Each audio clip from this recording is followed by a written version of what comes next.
Ivailo, Kalfin, you're the Rapporteur on the multi-annual framework, the MFF. What do you expect as the final outcome of the budget for the next 7 years, and will the S&D Group's hopes and expectations be realised? I expect that the European Union is going to have a secured budget for the next 7 years, and I'm very happy that the Socialist Group succeeded in introducing major changes in the MFF, mainly related to the possibility to keep the unspent money and to spend them in the next years. Not having this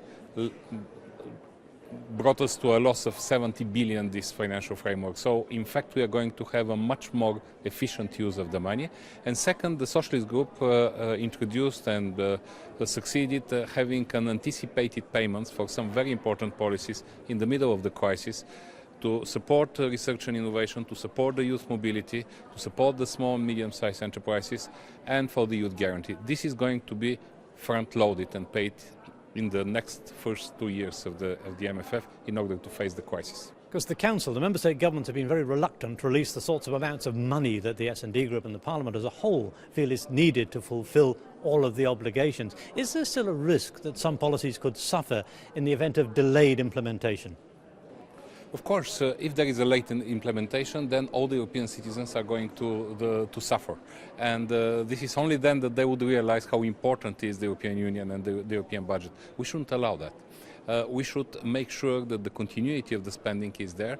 Therefore, we made a compromise on the amount, but we insisted on a new mechanism for the European budget. And that means that every single euro which is paid in the European budget and to the citizens is going to be well spent.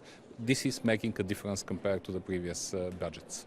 There is now the facility to review the budget within the 7-year period if things change. Do you think that's very likely to happen? How important is that?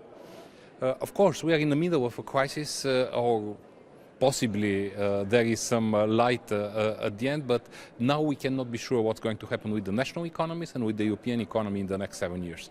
Therefore, a serious mid-term revision, which is going to put again all the policies and every single priority on the table, is very important. Again, this is something we have achieved with this new budget.